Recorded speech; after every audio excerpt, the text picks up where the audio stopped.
Assalamualaikum warahmatullahi wabarakatuh. Now I will present ECO261, Malaysian economy. The title of group presentation is The Effect of COVID-19 on Malaysia towards Primary Sector and Strategy to Solve. Now I will introduce my group member. First, me. My name is Ahmad Bahaki bin Kamaluddin. Second, Faiz Najmi bin Abdul Jalani. Third, Muhammad Nabil bin Nur Hisham, and last, Muhammad Amir Ashraf bin Khairuzaman. So we go to the next part. Now I will introduce the background of COVID-19 problem.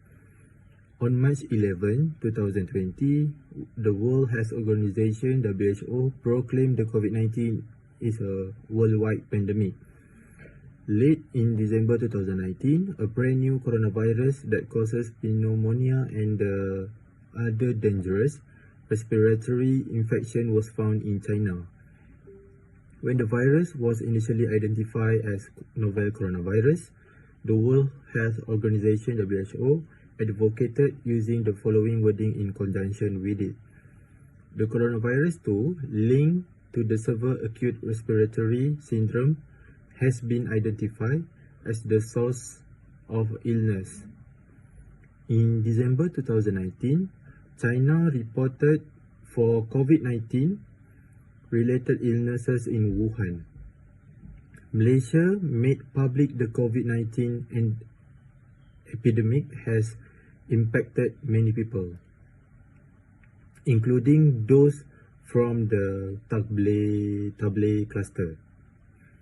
The Malaysian government agreed to adopt a statewide movement control order (MCO) from 18 March 2020 to 31 March 2020 to limit disease transmission. According to the Malaysian Ministry of Health, Malaysia entered the endemic phase on April 1st, 2022. This is due the fact that both the COVID-19 immunization campaign and Malaysia's health care system are under control, KKM 2022.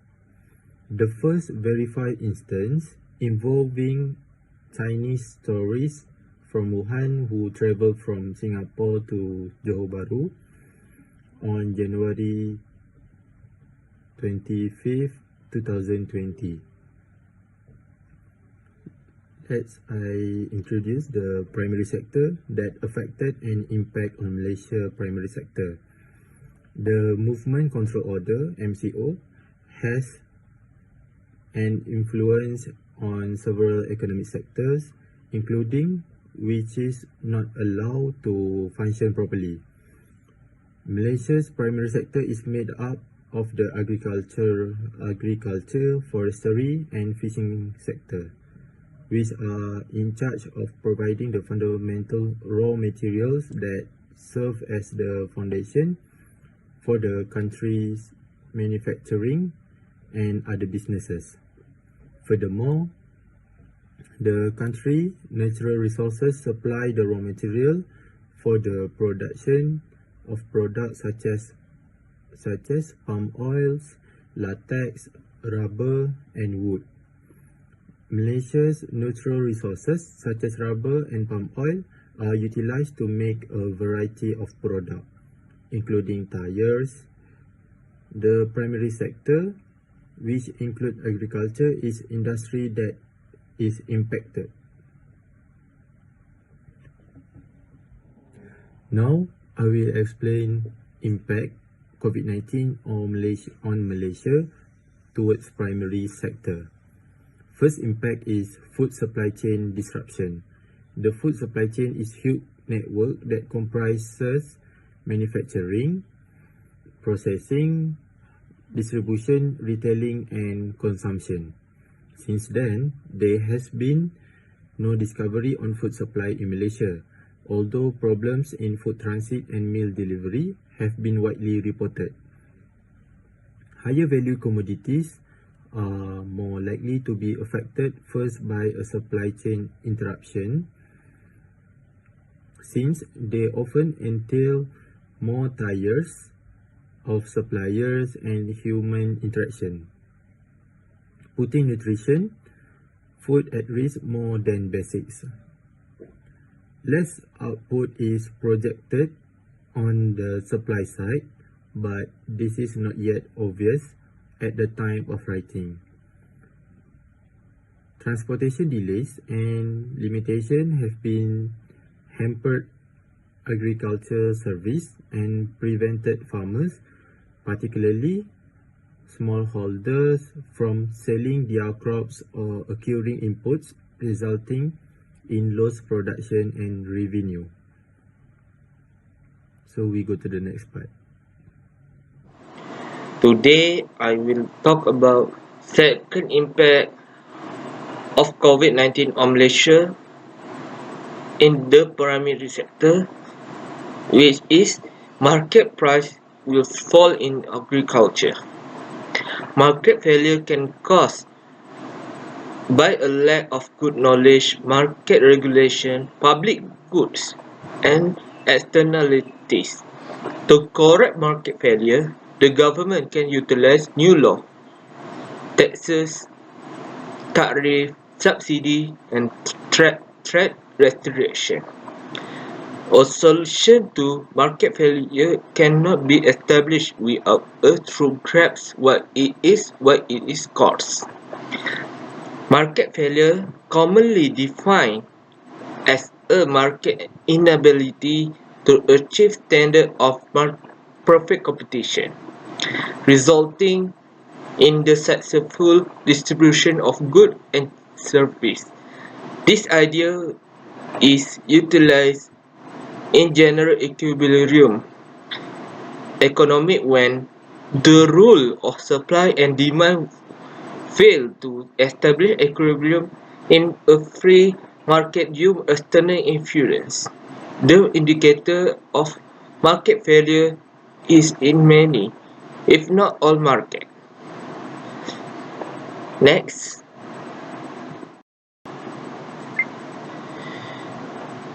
last of impact, it is labor decreasing in agriculture. Job losses are expected to be substantial when the global economy comes hot and in effort to stop the new coronavirus from spreading. The International Labour Organization (ILO) estimated earlier this month that 1.25 billion workers, or 38% of global workforce, face serve salary cutback or layoff. Malaysia is already 6 weeks under movement control over MCO, and expert forecast increasing unemployment there as well. Prediction and for employment for this year range from Malaysian Institute of Economic Research worst case scenario to the International Monetary Fund 4.9% to Bank Negara Malaysia is 4% mere. I think this all. Thank you. For strategies to overcome the problem one, strategies to help the tourism companies. The importance of the tourism industry to global economic growth is growing. Agritourism is essentially a merger of tourism and agriculture, since people visit for reaction, enjoyment, and to spend money and time on pleasure and happiness. In other parts of the world, agriculture and tourism involve a wide range of activities, such as purchasing vegetables directly from a farm stand or touring a corn maze. Agrotourism is the practice of a native or local giving guests tour of their farm so they may observe how they cultivate, harvest, and prepare locally ground items such as coconut, pineapple, sugarcane, maize, or any other food. However, visitors are invited to explore the facilities, see demonstration, and engage in hands-on activities. Interaction between the host and the visitor may involve horse riding as well as engaging in and showing everyday farm duties. So we go into the next point. For second strategy is strategies implemented by the government. Malaysia government released its first post-pandemic budget today, totaling RM 372.3 billion. This is less than the RM 385.3 billion allocated for 2022, which was raised from the RM 332.1 billion originally suggested. However, the government has established a number of programs to support a range of economic sector. This initiative, known as Penjana Prihatin, Permai and Perkasa costs around $90 billion, which is RM 380 billion. Malaysia's government has put aside RM 332.1 billion for budget 2022. The largest money is comparison to previous budgets. Operating expenditure were RM 2,233.5 billion. Investment expenses total RM 75.6 billion, and COVID-19 fund expenses total RM 23 billion. The budget deficit for 2022 is expected to fall from 6.5% of GDP in 2021 to 6.0% in 2022. The administration has proposed to levy a one-time prosperous tax on high-income corporation, except for food and beverage delivery and logistics. The commercial side imposed service tax. That's all from me. We go to the next slide. Strategies to overcome the problem. Strategies to help those who are unemployed. Malaysia's unemployment rate is increased by 4.8% to 768,700, up from 4.5% in May. The rise was caused by stronger rules enacted to help the growth of the COVID-19 outbreak. To assist residents, the government has announced a variety of initiatives and stimulus packages. Malaysia's finance minister stated that the country's bold addition, the government is creating a work incentives program in collaboration with the government pension organization, SOCSO, to assist 300,000 job searchers, as well as retraining the sector to fill 220,000 job gaps. The government had disbursed 8.8 billion ringgit Malaysia to 11 million Malaysians under Bantuan Prihatin Rakyat, COVID-19 special guidance, and earning recovery financial support as of November 2021 budget.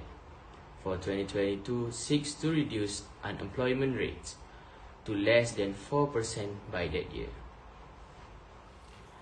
The conclusion: the COVID-19 epidemic has had a significant impact on the agriculture business. The measures government took to stop the spread of the COVID-19 virus initially had a significant impact on the world's food supply networks. Steps must be done to strengthen food system resilience. Agriculture and fruit production related government organization may stimulate the establishment of public service platform for agricultural goods. Thank you.